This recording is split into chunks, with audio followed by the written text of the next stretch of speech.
Senhor é o nome do Senhor. Quero convidar você a abrir sua Bíblia no livro de Atos, capítulo 3, a partir do verso 1. Estamos ainda falando dos milagres de Jesus, né? Essa série, os milagres de Jesus.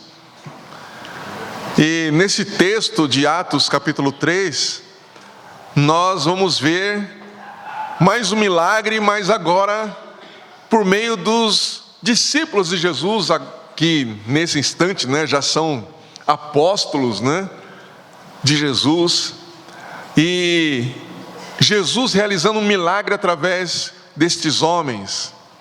Então, Atos capítulo 3, a partir do verso 1, diz assim: Pedro e João subiam ao templo na hora da oração, a nona. E aconteceu que um homem aleijado de nascença estava sendo carregado para a porta do templo chamada Formosa. Todos os dias o punham ali para pedir esmolas aos que entravam. Quando viu Pedro e João, que iam entrando no templo, pediu-lhes uma esmola. Fixando nele o olhar, Pedro, acompanhado de João, disse: "Olha para nós." E ele ficou olhando atentamente para eles, esperando receber alguma coisa. Então Pedro lhe disse: "Não tenho prata nem ouro, mas o que tenho, isso te dou. Em nome de Jesus Cristo, o Nazareno, anda." E pegando-o pela mão direita, levantou-o. Imediatamente os pés e tornozelos do homem se firmaram, e ele, dando um salto, colocou-se em pé. Então começou a andar e entrou com eles no templo, andando, saltando e louvando a Deus. E todo o povo o viu andando e louvando a Deus. E reconhecendo-o como o mesmo que se sentava pedindo esmola à porta formosa do templo. Assim, diante desse acontecimento, todos ficaram cheios de espanto e assombro. Até aqui. Vamos orar. Senhor Deus, nós te agradecemos por tua presença em nosso meio e pela tua santa e poderosa palavra. Pedimos a ti que fale conosco por meio dela, e que teu Santo Espírito nos ajude, iluminando o nosso entendimento e quebrantando o nosso coração, conforme o poder da tua palavra. É em nome de Jesus que nós oramos e agradecemos. Amém.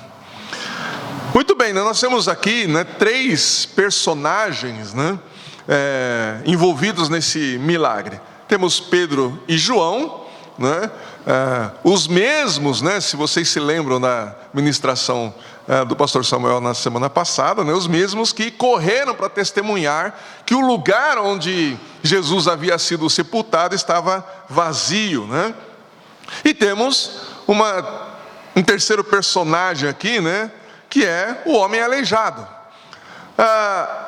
Antes de falar propriamente dito desse milagre, é importante a gente entender o contexto, não só o contexto imediato desse texto, mas o contexto mais amplo, que envolve esse milagre. Porque no contexto mais amplo, o que nós devemos nos lembrar? Devemos nos lembrar das palavras de Jesus aos seus discípulos, que Jesus deu autoridade para os seus discípulos, para, em nome dele, expulsar demônios, curar enfermos, realizar milagres. E isso aconteceu. Nós vemos quando Jesus os envia, de dois em dois, que eles foram pregar o Evangelho e depois voltaram, dizendo que não só pregaram o Evangelho, mas em nome dele muitas pessoas foram curadas, pessoas endemoniadas foram libertas. E o texto nos Evangelhos nos mostra que não só os discípulos, como Jesus também ficou muito feliz, por esse cumprimento, de uma profecia e de uma palavra de Deus sobre a vida dos discípulos. Jesus também disse, que os sinais, ou esses tipos de sinais de cura, libertação, seguiriam todos os que crescem em seu nome. Nós vemos isso lá em Lucas capítulo 9, quando Jesus, justamente no contexto em que Jesus envia os seus discípulos, nós vemos então essa promessa se cumprindo.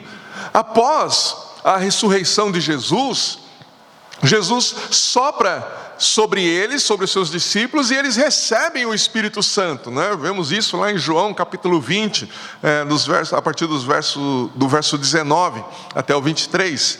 E se a gente pensar ali na morte, né, de Jesus ali crucificado, né, a gente pode, de uma forma figurada, entenda bem, né, de uma forma figurada, a gente pode pensar na morte de Jesus até fazendo uma associação com Gênesis, quando Deus cria a mulher, né? Nós temos estudado sobre isso na EBD, né? Quando Deus cria a mulher, Ele cria da onde? Do lado, tira uma costela, né? Do lado de Adão. E lá na morte de Jesus na cruz, quando aquele soldado rasga ali, Jesus rasga do lado e sai água e sangue. E figuradamente a gente pode também fazer uma associação ali com o nascimento da igreja, quando a igreja nasce ali na consumação, não só na consumação da morte de Jesus, mas na sua ressurreição. E no contexto imediato, né, desse milagre, a gente tem Atos 2. Que Jesus, né, anteriormente diz para os discípulos que eles não deveriam fazer nada sem antes receber o poder do alto. E enquanto eles estavam reunidos ali orando, o que acontece?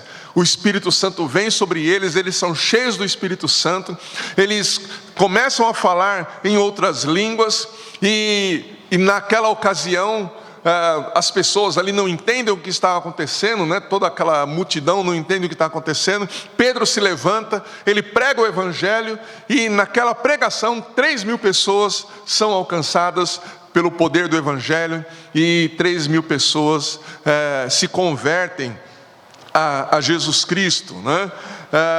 E estas são as bases que nós precisamos ter em mente, né, ao olharmos para esse texto, para esse milagre. Todas essas promessas e vivências que os discípulos tiveram, isso tem que estar na nossa mente ao olharmos para esse milagre, né? Mas nessa exposição aqui eu quero chamar a sua atenção não só para o milagre, mas como os apóstolos lidaram com cada situação que envolveu esse milagre, né? No verso 1, então, o que nós temos? Nós temos Pedro e João fazendo aquilo que era costume deles, mas não um costume puramente religioso. Eles iam ao templo, né? E aqui diz a hora nona, né? A hora nona é em torno das 3 horas da tarde. Eles iam ao templo para quê? Para orar. E também para ouvir, e já no caso deles aqui, né, também pregar o Evangelho. Jesus tinha esse costume também de ir ao templo para pregar, né? Normalmente Jesus, ao orar, ele buscava um isolamento, né, porque era muita gente atrás dele, mas ele estava sempre no templo ministrando, estava sempre no templo ensinando. E os discípulos já tinham esse costume, esse hábito, né? Vou mudar a palavra de costume para hábito, né?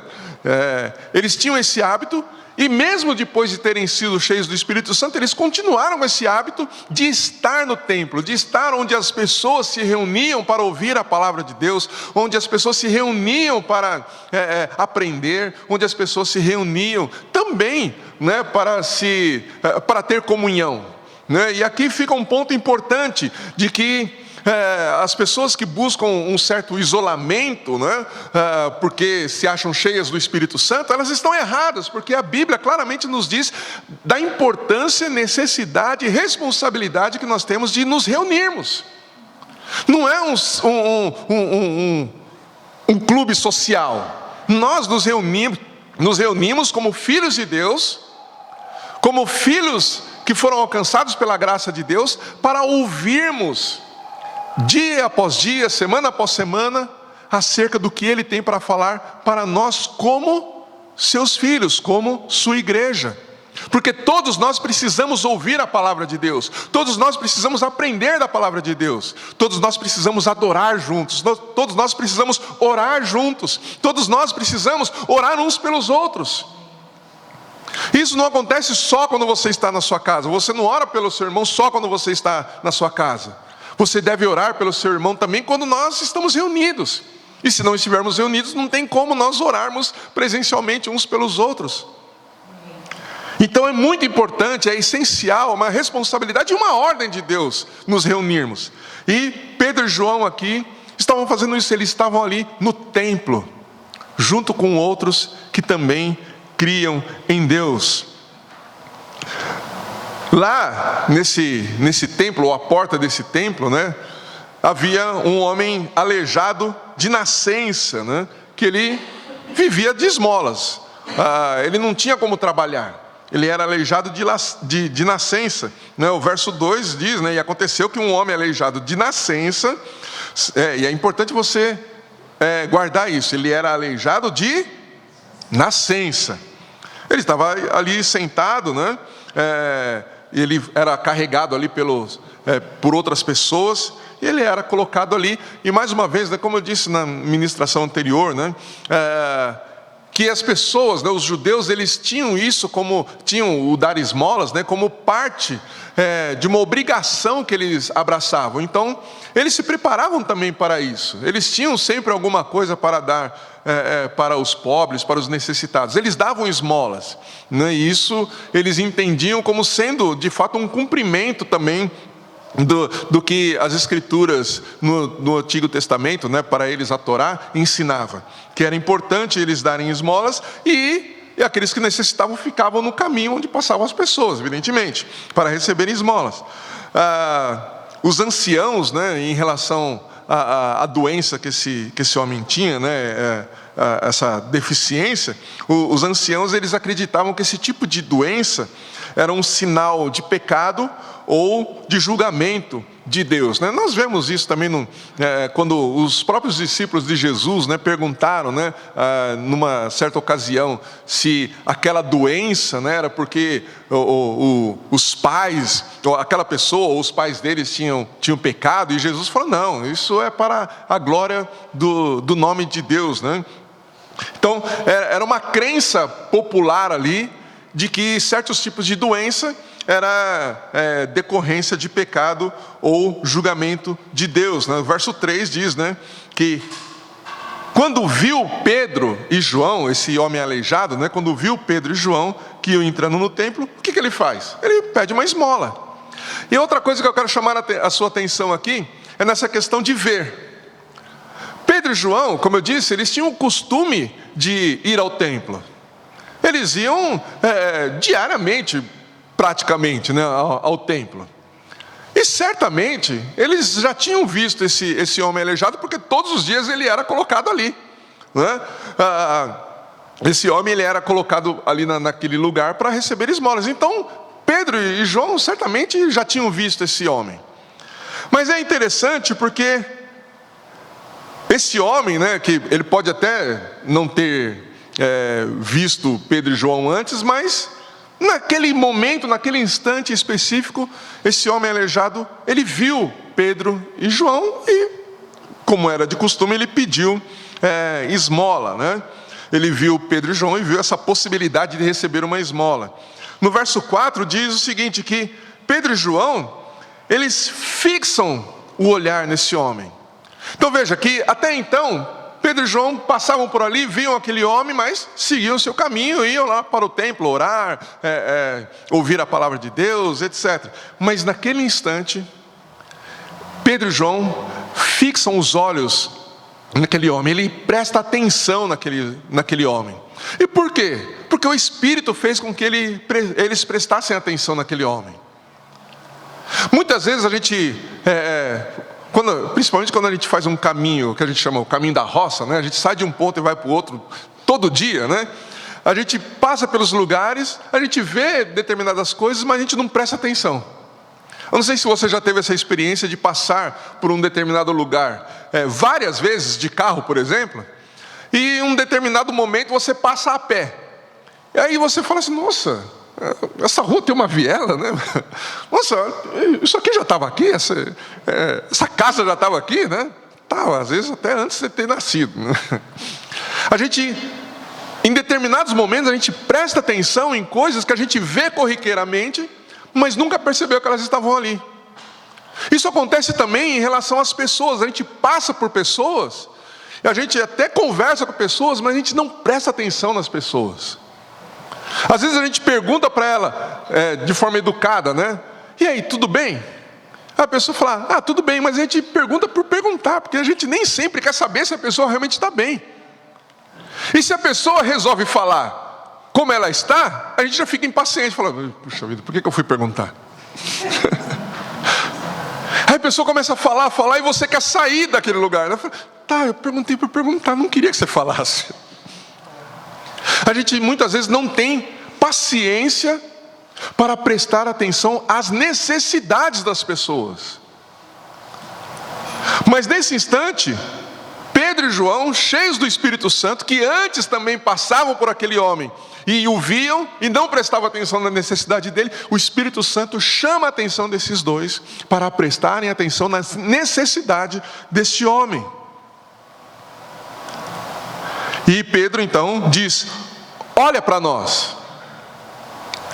Esse homem que também via muita gente passar, viu ali Pedro e João, tendo uma oportunidade, para ele uma oportunidade de receber esmola, mas daí Pedro fala assim, presta atenção em nós, o Espírito Santo está fazendo com que eu preste atenção em você, agora você presta atenção em nós também.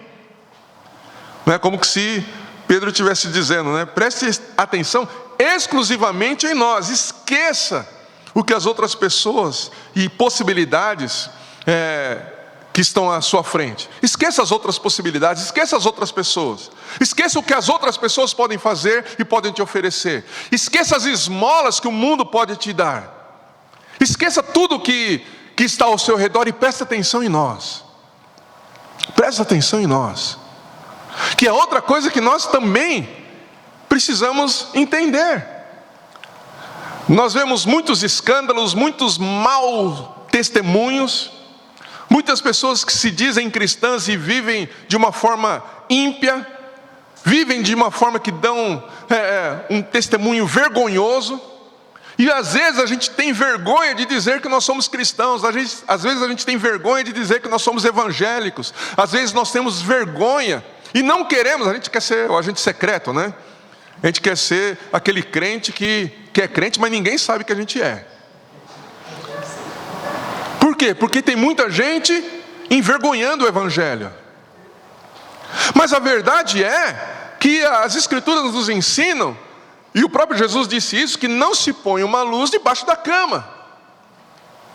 Nós não podemos nos espelhar no falso testemunho ou no mau testemunho de outras pessoas.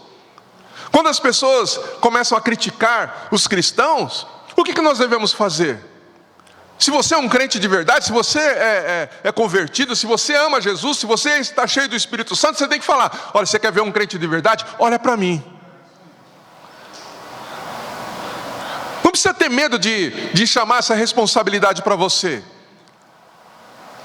E quando você está dizendo, olha para mim, não é para que a pessoa fale assim, olha como ele faz boas ações, olha como ele é bonito, olha como ele fala bem. Não, quando você está dizendo, olha para mim, lembra o que a gente acabou de estudar aqui na EBD? Deus nos fez imagem e semelhança do Senhor. Quando a gente fala, olha para mim, você quer ver um verdadeiro crente, olha para mim, você está dizendo, olha, eu vou mostrar o Deus que vive em mim. Quando você olhar para mim, não é a mim que você vai ver o Deus Todo-Poderoso. Você vai ver o Criador dos céus e da terra. Porque eu estou aqui, vivendo uma vida, buscando viver uma vida santa, representando o Deus que criou todas as coisas. Eu sou um representante do reino dos céus, então olha para mim. Você quer ver um verdadeiro crente? Olha para mim. Você quer ouvir uma palavra da verdade? Ouça o que eu tenho para te dizer. Por quê? Lembra do que os discípulos disseram para Jesus? Quando Jesus falou assim, tá indo um monte de gente embora, né? Estava um monte de gente indo embora. Aí Pedro, né, vira para Jesus e fala assim, Jesus, essa palavra é muito pesada, hein? Não dá para amenizar, não? Aí, o que Jesus diz? Vocês querem ir embora também? Qual foi a resposta de Pedro? Para quem iremos nós, se só tu tens as palavras de vida eterna? Sabe o que nós devemos abraçar como responsabilidade para nós? De que nós também carregamos a mensagem da vida eterna. Então as pessoas têm sim que prestar atenção no que nós temos para falar. E a gente não pode ter vergonha nem medo de dizer: olha para mim e ouça o que eu tenho para te falar. Porque o que eu tenho para te falar são as palavras de vida eterna. Não são minhas palavras, são as palavras de Jesus. Pedro olha para esse homem aleijado e diz: olha para nós. Olha para nós. Presta atenção em nós. Esquece o mundo. Verso 5. E ele ficou o quê? Olhando. Esse homem aleijado ficou olhando atentamente para eles, verso 5, esperando receber alguma coisa. O que esse homem deve ter pensado, né? Tanta gente passando por ali, jogando suas moedas ali, sem prestar atenção nele. De repente alguém pega e fala assim: presta atenção em mim. Eu acho que ele pensou o seguinte: é hoje que eu vou me dar bem. É hoje que eu vou receber uma esmola bem gorda. Porque todo mundo passa aqui e joga as moedinhas, não está nem aí. Se o cara está chamando a minha atenção, fala assim: presta atenção no que presta atenção em mim. É hoje que eu vou ganhar o dia, talvez a semana, quem sabe o mês. E aí o verso 6. Então Pedro lhe disse: não tenho ouro, não tenho prata, nem ouro. Imagina a frustração desse homem aleijado, né? Que marmota é essa, né? Era um aleijado judeu mineiro, né? Que marmota é essa? Estou aqui esperando uma esmola e esses dois me fazem prestar atenção neles, fazem eu perder o meu tempo, e os caras não têm nem dinheiro para me dar. Olha só o que Pedro está... Vamos fazer uma associação aqui. O que Pedro está dizendo? Prata e ouro pode se tornar um ídolo. Prata e ouro é o que o mundo pode te dar. Prata e ouro é aquilo que você pode receber de qualquer pessoa. Mas o que nós temos não é desse mundo. O que nós temos para te dar vai muito além do que esse mundo pode te oferecer. E ainda, voltando para Atos 3, né, verso 6, Pedro continua, né? Ele continua dizendo: mas o que eu tenho, isso te dou. Em nome de Jesus Cristo, o Nazareno, anda. E aí acontece um milagre maravilhoso, um milagre poderoso. O verso 7 diz: e pegando-o pela mão direita, levantou imediatamente os pés e os tornozelos do homem se firmaram. Verso 8: e ele, dando um salto, colocou-se em pé. Então começou a andar e entrou com eles no templo, andando, saltando e louvando a Deus. Eu quero que você preste atenção na multiplicidade desse milagre. O verso 2 diz que esse homem era o quê? Ele era aleijado de nascença. Ele nunca tinha ficado de pé, ele nunca tinha andado. Os seus músculos da cintura para baixo certamente eram atrofiados.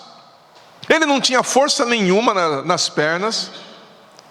É bem provável, não sei se você já viu, né, uma pessoa que é aleijada, né, de nascença, né, as pernas, porque não exercita, fica bem fininha. O texto, né, que nós lemos diz que ele era levado todos os dias ali para ficar à porta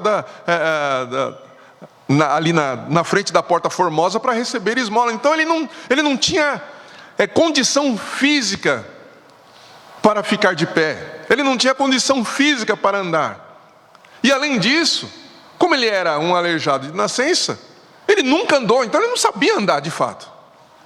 Mas quando Pedro fala em nome de Jesus Cristo, o Nazareno, anda, um milagre maravilhoso acontece no corpo desse homem.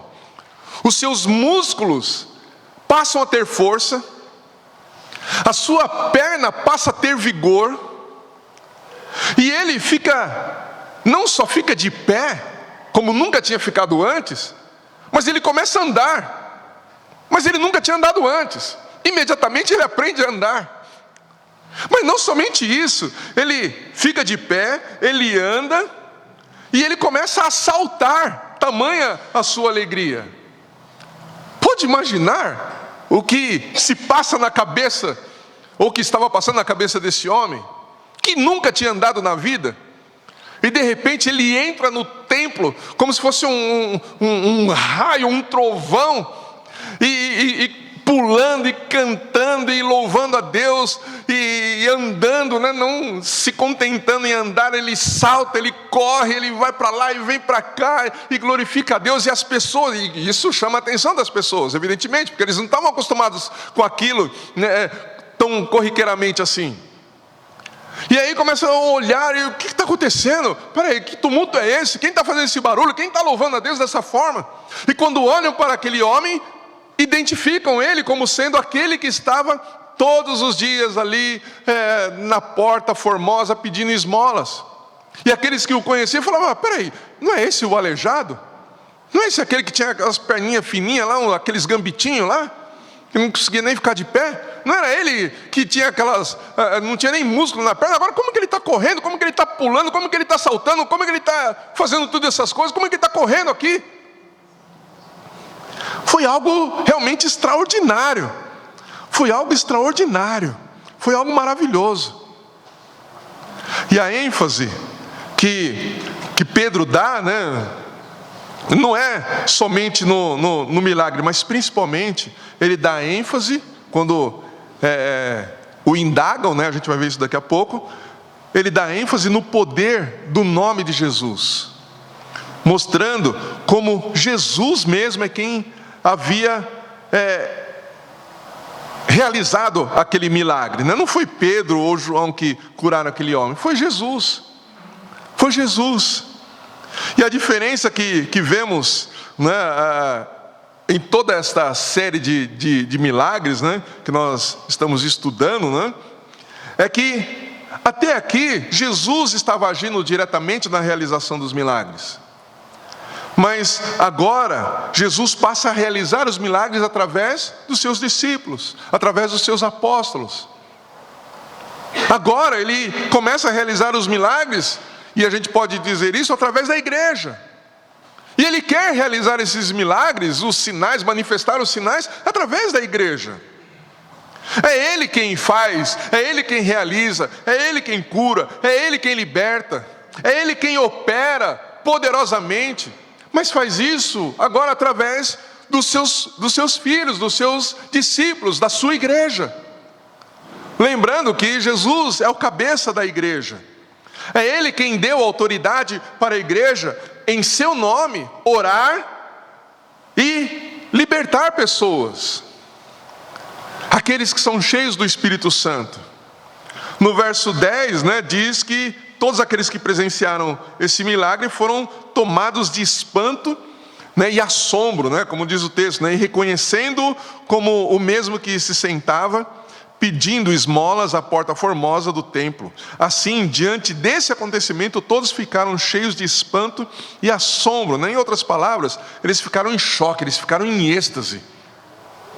A palavra usada aqui é justamente essa, eles ficaram em êxtase, quase que fora de si, aquela multidão ficou diante da manifestação do poder de Jesus Cristo, que curou aquele homem. E isso, Deus tem poder para fazer ainda nos nossos dias. E nós precisamos crer nisso. Nós precisamos crer que o mesmo Jesus que curou aquele homem, de um problema de nascença, é o mesmo que habita em nós. E nós também precisamos nos encher de coragem, para que, movidos pelo Espírito Santo, nós possamos orar pelas pessoas que estão enfermas, possamos orar por aqueles que estão aprisionados, possamos orar por aqueles que estão endemoniados, para que sejam libertos, para que sejam curados, para que o poder de Deus se manifeste também através de nós. Agora, esse milagre, né, que teve múltiplos resultados no corpo daquele homem, também trouxe outros resultados múltiplos, e eu quero pensar um pouquinho sobre isso. Um pouquinho do que foi além, do que aconteceu além desse milagre, né? Porque esse milagre teve desdobramentos, né, também múltiplos. E a gente pode dizer, talvez até que mais extraordinários que o próprio milagre, e isso deve nos levar a pensar.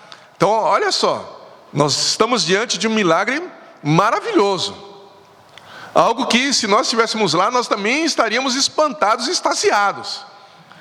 A gente ficaria realmente cheio de espanto, né? Peraí, como isso aconteceu? Mas vamos olhar para os desdobramentos de tudo isso. Como Pedro e João lidaram com o coxo, como Pedro e João lidaram com o povo, como Pedro e João lidaram com os líderes religiosos e autoridades, como eles lidaram com os irmãos da fé, como eles lidaram com eles mesmos e como eles lidaram com Deus. Essas coisas que eu gostaria de pensar nesse instante. O verso 11 diz que, apegando-se o homem a Pedro e João, todo o povo correu perplexo para junto deles ao chamado Pórtico de Salomão. Então, veja só, aquele homem já correu de uma porta para outra já, né? Ele estava na porta Formosa, agora já está lá na porta, no Pórtico de Salomão. Todas essas pessoas, né, que eu disse há pouco, que eles ficaram extasiados, né, querendo saber o que estava acontecendo, cercam esse homem, né, e esse homem, num determinado momento, ele não sabe o que fazer. O que ele faz? Ele vai para junto daqueles que realizaram, que foram instrumentos de Deus para o milagre, né? E todo esse povo, ele quer uma explicação. Peraí, o que aconteceu? Ou como isso aconteceu? E aí então é que entra um dos principais desdobramentos desse milagre. Pedro, olha só, Pedro, aquele que a gente conhece, né, dos evangelhos, que é impulsivo, que é impetuoso, agora ele parece também meio engraçadinho, né? Porque a gente olha para o verso 12 e Pedro diz assim: vendo isso, Pedro disse ao povo: homens israelitas, por que vos admirais a respeito disso? Quem não se admiraria diante de um milagre desse? Aí Pedro pega e fala assim: isso aqui é café com leite. Vocês estão admirados por causa disso? Aquele homem impetuoso, aquele homem que falava pelos cotovelos, né? Aquele homem que abria bocas e falava muitas vezes sem pensar, né? Agora eu vejo ele bem engraçadinho aqui, né? Mas por que vocês acham que vocês estão se admirando com isso? É como se ele estivesse dizendo, né? O que há de tão extraordinário em curar um homem aleijado de nascença? O que há de extraordinário em curar alguém que está com câncer terminal? O que há de extraordinário em orar por alguém que morreu e essa pessoa ressuscitar? O que tem de extraordinário nisso? É como se Pedro estivesse falando mais ou menos assim, né? Mas na realidade, Pedro ele estava chamando a atenção do povo para quem, na verdade, realmente realizou o milagre e conduz o povo a olhar para além do milagre, mas para aquele que realizou o milagre. Pedro continua no verso 12, né? Por que ficais olhando para nós como se o tivéssemos feito andar por nosso próprio poder ou religiosidade? Pedro fala: vocês estão olhando para a gente, mas não foi a gente que fez. Vocês estão achando que foi a gente? Não foi. Verso 13: o Deus de Abraão, de Isaque e de Jacó, o Deus de nossos pais, glorificou seu servo Jesus, a quem entregastes, e diante de Pilatos negastes, quando esse havia resolvido soltá-lo. Mas vós negastes o santo e justo, e pedistes que um homicida fosse libertado. Mataste o autor da vida, a quem Deus ressuscitou dentre os mortos, e somos testemunhas disso. Olha o peso que Pedro lança sobre todas aquelas pessoas que estavam no templo para ouvir a palavra de Deus, para orar. Pedro, ele não ameniza em nada. Ele fala assim: o Deus de Abraão, de Isaque e de Jacó. E olha o verso 16: pela fé no nome de Jesus. O nome de Jesus, aquele que foi crucificado, aquele que vocês achavam que estava morto, aquele que vocês achavam que tinha fracassado porque ele morreu.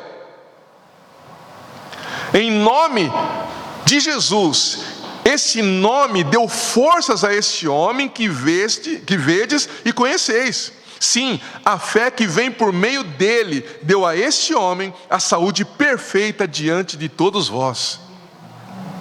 Não olhem para nós, olhem para Cristo.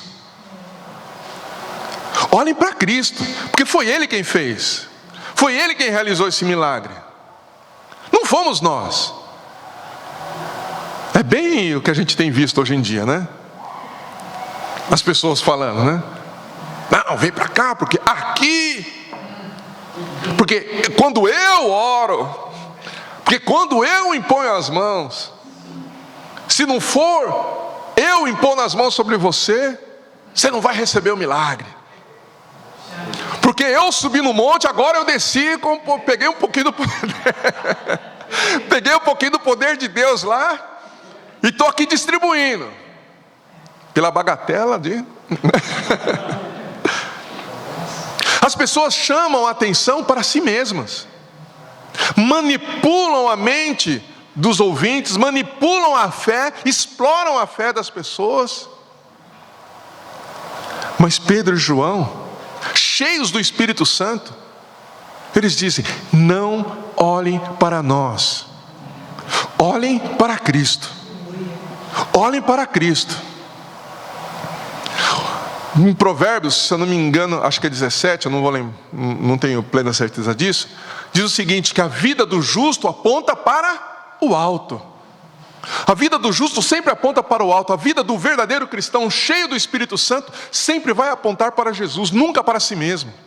Há pouco eu disse, olha, quando você estiver diante de pessoas que estão criticando os crentes, os falsos crentes, que dão maus testemunhos, você deve falar: olha para mim. Por quê? Porque quando você disser, olha para mim, na realidade você está apontando para Cristo. As pessoas têm que olhar para você e ver Cristo, o Cristo que vive em você. Quando ouvirem aquilo que você tem para dizer, não são as suas palavras, são as palavras de Cristo que vivem em você. E você não deve falar as palavras de Cristo simplesmente proferindo essas palavras. Você deve falar as palavras de Cristo inspirado pelo Espírito Santo que habita em você. Porque é isso que realmente vai transformar as pessoas. Não é você simplesmente ou somente citar textos ou versículos, mas você citar textos e versículos cheios do Espírito Santo. Porque essas palavras da sua boca se tornarão vida para aqueles que ouvem. Quando essas palavras entrarem nos ouvidos, quando você falar cheio do Espírito Santo, e essas palavras entrarem nos ouvidos da pessoa que está diante de você, o Espírito Santo vai operar profundamente no coração dessa pessoa. Pedro então aponta para Cristo. Pedro deixa claro que Jesus é quem realizou essa cura. Mas os desdobramentos não param por aí, né? Acontecem outros desdobramentos desse milagre. Eu não vou ler mais Atos no capítulo 3, versos 17 ao 26, vai mostrar mais uma parte desse desdobramento, né? Que acontece, porque depois os religiosos, né, vêm para cima também de Pedro e João, e no capítulo 4, né, mostra como estas coisas vão realmente se agravando, né, aos olhos humanos, né? Pedro e João, eles são presos pelos sacerdotes, guardas do templo, né, e pelos saduceus. Lá diante deles, o que Pedro e João fazem? Né? Pedro, como porta-voz ali, ele anuncia Jesus Cristo diante daquelas autoridades, né? Está no capítulo 4, dos versos 5 ao 11. E aquelas autoridades não têm como negar aquilo que aconteceu. Eles querem deixar Pedro e João presos, impedindo-os de pregar o Evangelho, impedindo-os de pregar em nome de Jesus, impedindo eles de anunciar que Jesus ressuscitou, porque esse era o cerne da mensagem naquele instante, que Jesus, que foi morto por eles, pelos saduceus, pelos líderes religiosos, pelas autoridades daquela época, ele tinha sido morto por eles, mas não ficou morto, ressuscitou, e eles queriam abafar essa mensagem, queriam impedir que essa mensagem continuasse sendo proferida. Então eles foram para cima de Pedro e João e tentaram obrigá-los a não anunciar mais essa mensagem. Eles não tinham como deixar Pedro e João presos, porque na realidade não havia motivo para isso. Mas eles ainda deixam eles presos lá uma noite inteira, né? E depois eles são obrigados a soltá-los, né? Agora, quando eles estão ali diante dessas autoridades, né, dos sacerdotes, dos guardas do templo e tal, ele prega Jesus Cristo, ele mostra que eles eram responsáveis pela morte do Cristo, que veio, que era Deus. E aí no verso 12 do capítulo 4 vem uma das declarações mais poderosas do Evangelho. Pedro diz o seguinte: e não há salvação em nenhum outro, pois debaixo do céu não há outro nome entre os homens pelo qual devamos ser salvos. Pedro fala isso enquanto ele estava preso, ali sendo não somente interrogado, né, mas ele estava sendo principalmente sendo coagido. Eu estava pensando em coercitivo, mas coercitivo se ele estivesse falando, né? Mas estava sendo coagido a não falar mais em nome de Jesus, a não pregar mais o Evangelho, a não dizer que Jesus havia ressuscitado.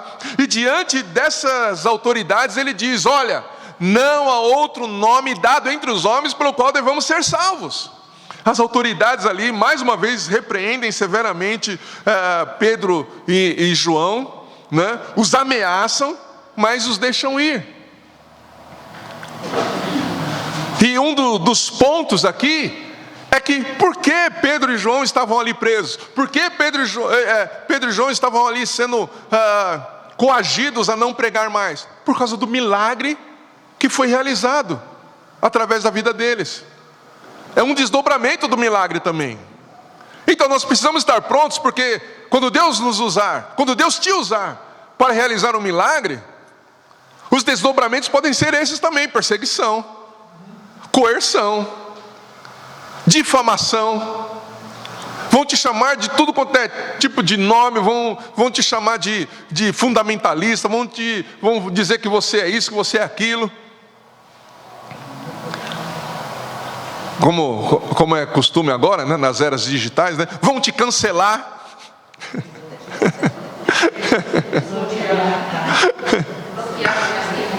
Vão te bloquear. Eu falei, mas nem queria estar na sua rede. Quer bloquear, bloqueia.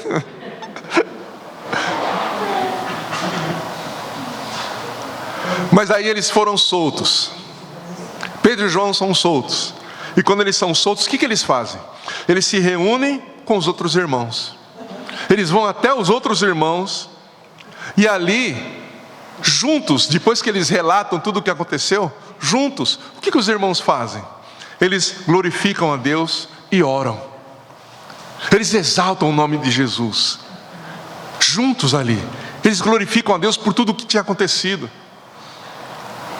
Pelo milagre que aconteceu? Sim, pelo milagre, mas principalmente pela oportunidade de Pedro e João terem pregado o Evangelho, terem anunciado que Jesus Cristo ressuscitou. Para quem?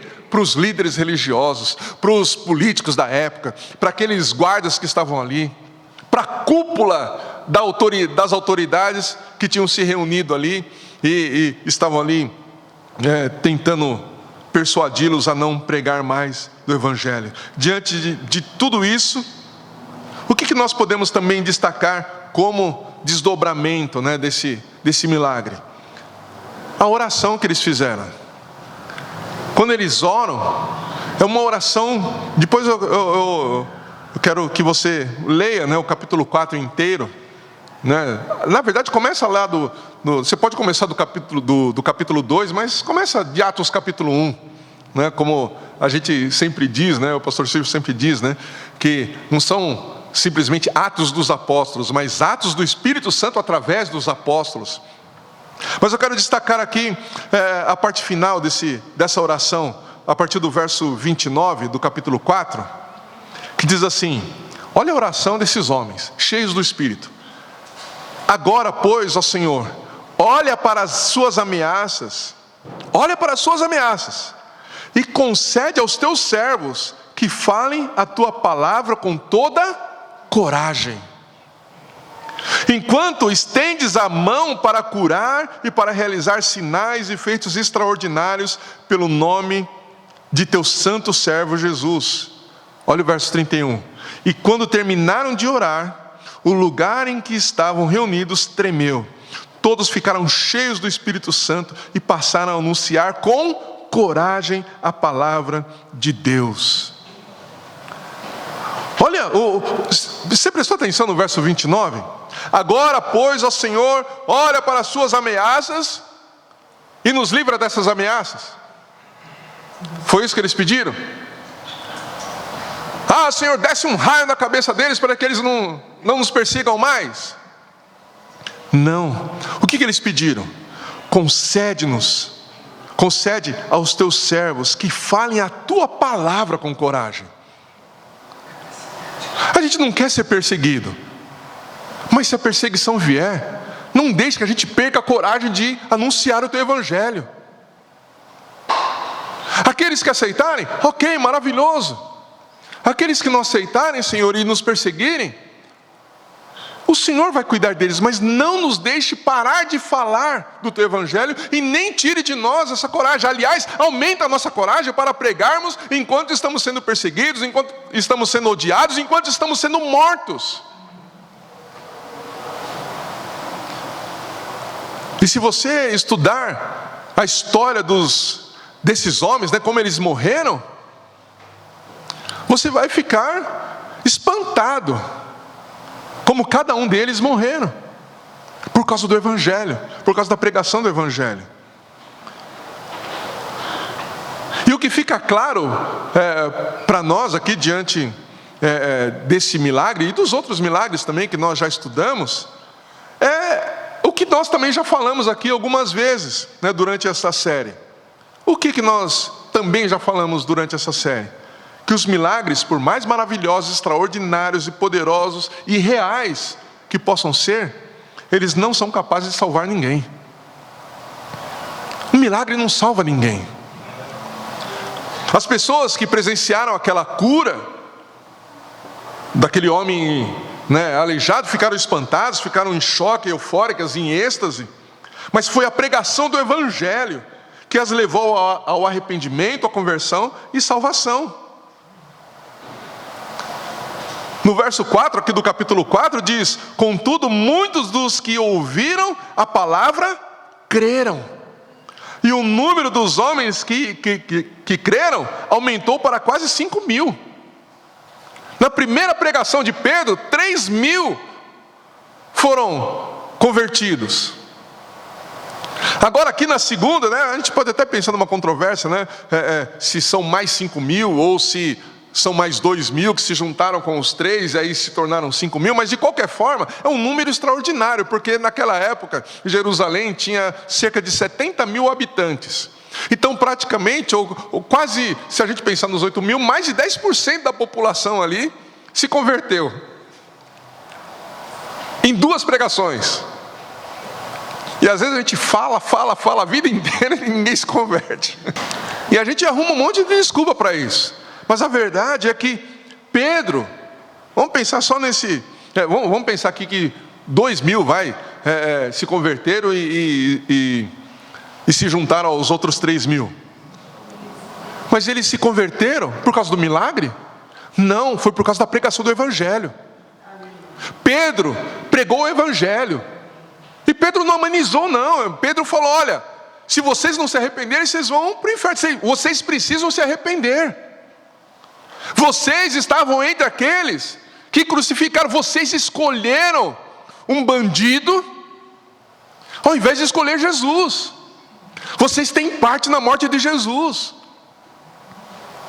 E essa mensagem chocou de tal forma aquele povo, que eles ficaram em desespero, sim. Mas Pedro não parou nisso. Pedro falou: vocês precisam se arrepender, vocês precisam crer nesse Jesus que hoje vive e está sentado à destra do Pai. Pensando em nós, a nossa principal e mais importante missão como igreja de Jesus Cristo é a pregação do Evangelho. Nós temos que pregar o Evangelho. Nós temos que anunciar para a humanidade a condição em que ela está, longe de Cristo.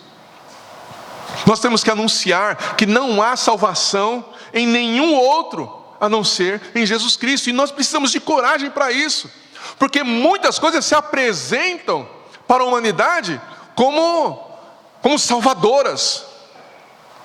Uns apresentam a política como a salvação, outros apresentam a economia como a salvação, a empresa como a salvação, o sucesso como a salvação. Mas nada nesse mundo salva a não ser Jesus Cristo. Somente Jesus Cristo salva. Não há outro. E não deve ser outra a nossa mensagem. Não deve ser outra a palavra que está no nosso coração e na nossa boca. Precisamos nos encher o nosso coração desta palavra, desta verdade, e anunciar esta verdade. Só Jesus Cristo salva. Todos nós estamos debaixo de condenação. Se não crermos em Jesus, se não entregarmos nossa vida para Ele, se nós não confiarmos na sua obra na cruz, nós não temos salvação. Nós vamos dizer naquele dia a mesma coisa que Isaías disse: ai de mim.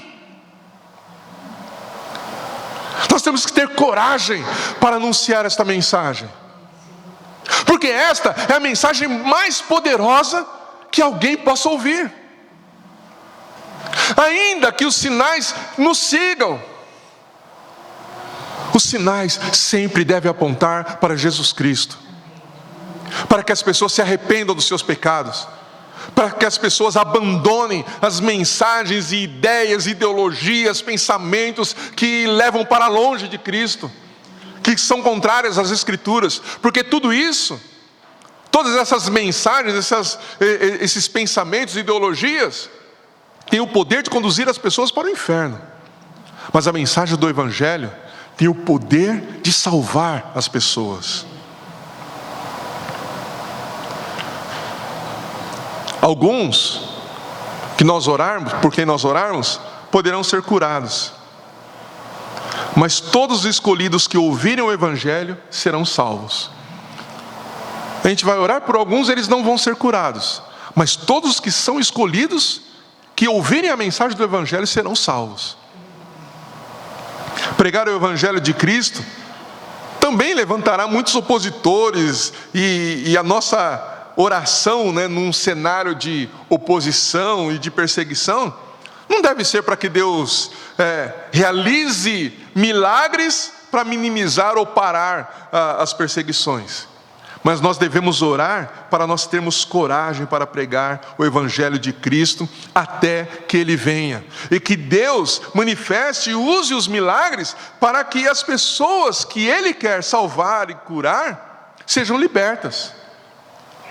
Sejam libertas dos seus males, mas que principalmente sejam salvas pelo poder que há no nome de Jesus Cristo, que morreu e ressuscitou dentre os mortos, e agora Ele vive para sempre, e que é anunciado por meio da pregação do Evangelho. Que nós possamos deixar Deus nos usar como Ele quiser, para manifestar sinais, milagres e maravilhas, mas que nós possamos nos concentrar em pregar o Evangelho, porque só a pregação do Evangelho pode conduzir as pessoas à salvação. Só a pregação do Evangelho pode conduzir as pessoas à salvação. E eu finalizo com uma frase de Spurgeon, que eu gosto muito, que está no livro O Conquistador de Almas. Ele diz o seguinte, logo no comecinho do livro: pregue o Evangelho e não pregue mais nada. Pregue o Evangelho e não pregue mais nada. É essa mensagem que nós carregamos. É essa mensagem que o mundo precisa ouvir. Quais serão as consequências? Não sei.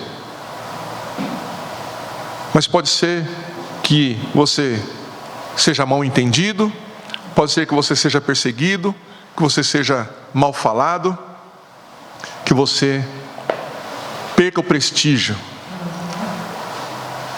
mas que você nunca perca ou tire das suas orações o pedido que esses homens fizeram em sua oração. Senhor, dá-me coragem para continuar pregando o teu evangelho. Me ajuda a perseverar em pregar o teu evangelho. Porque ainda que as pessoas se oponham, elas precisam ouvir esta mensagem. Ainda que muitos não crerem, não venham a crer, elas precisam ouvir essa mensagem. Eu preciso que o Senhor me use para a pregação do evangelho, para anunciar que o Senhor vive e que o Senhor é o único que pode libertar as pessoas da perdição eterna. E se Deus quiser te usar para realizar milagres, amém, glorifique, exalte ao Senhor. Mas não deixe as pessoas olhando para você como se a sua oração fosse a oração forte.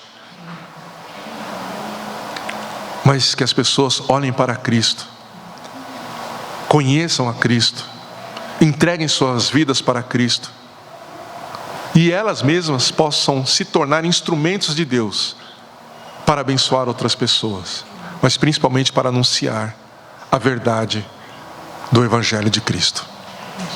Amém? É isso que eu tinha para compartilhar com vocês. Espero que vocês tenham compreendido. E eu gostaria que você se levantasse, e a gente orasse, para que Deus realmente nos dê essa coragem, que a gente possa entender como Deus quer nos usar diante de situações difíceis que requerem a nossa oração, que requerem um milagre. Na nossa lista de oração nós temos muitas situações ali que necessitam de milagre. Não é só uma intervenção médica, não é só uma intervenção psicológica, mas necessitam de uma intervenção divina, de um milagre de fato. Mas que a gente não fique preso a estas questões. Se Deus quiser nos usar para realizar milagres, amém. Mas nós somos chamados para pregar o Evangelho. A Bíblia não relata nenhum milagre do apóstolo João, por exemplo, ou melhor, de João Batista. Não aponta nenhum milagre. Mas Jesus disse que ele foi um dos maiores profetas que já pisou neste mundo. Realizou algum milagre? Não. Mas o que ele disse? Qual era a mensagem de João Batista? Arrependei-vos e convertei-vos dos vossos maus caminhos. Diante de soldados ele disse isso, diante de autoridades. Foi decapitado porque pregou a verdade. Eu não sei diante de quem Deus vai te colocar. Talvez você seja colocado diante de uma pessoa muito humilde, e num instante seguinte você seja colocado com o dono de uma grande empresa. Quando você estiver diante de um ou de outro, a sua mensagem deve ser a mesma, a mensagem do Evangelho. E você deve ter coragem para isso. Vamos orar. Senhor Deus, obrigado, Pai, porque por meio desse milagre aqui de Atos, nós vemos como o Senhor quer usar a tua igreja também para manifestar os teus sinais e maravilhas. Talvez alguns de nós aqui, ou até mesmo todos nós, seremos usados por ti para realizar milagres extraordinários, ou talvez alguns nem tão extraordinários assim. Mas que nunca sai do nosso coração, mesmo quando o Senhor nos usar. Que nunca saia do nosso coração e que nós não percamos a responsabilidade da missão que o Senhor nos deu, que é pregar o Evangelho. A nossa prioridade maior deve ser essa, e pedimos a Ti que nos dê coragem, Senhor, para pregar o Evangelho da salvação. Que o Senhor nos encha dessa coragem, Pai. Que o Senhor nos encha deste poder para pregarmos e anunciarmos que o Senhor é Deus, que o Senhor Jesus Cristo veio a este mundo, viveu como homem, anunciou o reino, a vinda do reino, foi crucificado, foi morto pelos nossos pecados, no terceiro dia ressuscitou e hoje vive para sempre. Que tenhamos coragem para pregar e anunciar que somente por meio de Jesus Cristo há salvação, por meio de nenhum outro. Que nós tenhamos coragem para declarar que não há outro Deus além de Ti, Senhor. Que nós tenhamos coragem para dizer para as pessoas que se elas não crerem em Jesus, elas vão para o inferno, e que o inferno existe, mas também o céu existe, e que só há uma maneira de estar na eternidade nos céus, é por meio de Jesus Cristo. Amém, Jesus. Que esta palavra, a palavra de poder, a palavra de vida eterna, esteja em nossos corações e estejam em nossos lábios. E que nós, ó Pai, possamos dedicar a nossa vida em anunciar este Evangelho, não só com nossas palavras, mas com a nossa própria vida. E que se o Senhor quiser nos usar para manifestar algum milagre, algum sinal, Senhor, que a cura de uma pessoa possa de fato apontar para Ti, Jesus. Que em Teu nome, Pai, o Senhor seja glorificado através das nossas vidas. Que em Teu nome pessoas possam se converter dos seus maus caminhos, se arrepender, reconhecer o Senhor como o único suficiente Salvador e buscar uma vida santa até que o Senhor venha. Alcança, Pai, através de nós, que somos a Tua imagem e semelhança, Pai. Alcança aqueles que estão ao nosso derredor. Alcança, Senhor, os nossos colegas de trabalho. Alcança, Senhor, os nossos familiares que estão se perdendo, Deus, porque não conhecem o Evangelho da verdade, estão em dúvidas acerca de quem o Senhor é, de que se o Senhor existe ou não, porque não ouviram o Evangelho da verdade, mas que através de nós, ó Pai, eles possam ouvir o Evangelho da verdade e pelo Teu Espírito serem convencidos por Ti e convertidos para Ti, Senhor. Quebranta, Senhor, o coração daqueles que estão próximos de nós, da nossa família, dos nossos amigos, dos colegas de trabalho, dos colegas de escola, daquela pessoa que às vezes a gente encontra na fila do supermercado e que está tão angustiada que não espera ter alguém para abrir o coração, e às vezes é a gente que está ali, Pai, ouvindo os lamentos dessas pessoas, ouvindo as dores dessas pessoas, e o Senhor nos coloca ali, às vezes, como eu disse, numa fila de supermercado, para anunciar para essa pessoa angustiada, lamuriosa, que há uma esperança em Ti, Senhor, que ela pode crer na Tua obra na cruz, e pode ter o peso do pecado arrancado de seus ombros, e pode ter a certeza da salvação, pelo poder que há no Teu nome. Dá-nos coragem, Senhor, dá-nos coragem, Senhor, para pregar esse Evangelho, quando o mundo e o inferno inteiro se levantar contra nós. Que o nosso maior anseio não é ser livre das perseguições, mas que o nosso maior anseio seja de pregar o Evangelho mesmo em meio às perseguições. Em nome do Senhor Jesus Cristo, Pai, enche as nossas vidas, enche esta igreja com esta coragem para anunciar o Evangelho, para alcançar vidas. Que nós tenhamos amor pelas almas, ó Deus. Dá-nos esse amor pelas almas, ó Deus. Um amor tão profundo que nos impulsione a pregar a Tua palavra, a tempo e a fora de tempo. Um amor tão profundo que nos leve a orar por elas, ó Pai, não tendo vergonha muitas vezes de orar em público, de impor as mãos sobre alguém e clamar a Ti para que essa pessoa seja salva, seja liberta, seja curada. Dá-nos essa coragem, Pai. Dá-nos essa coragem, Deus. É em Teu nome que nós oramos, Jesus. Amém.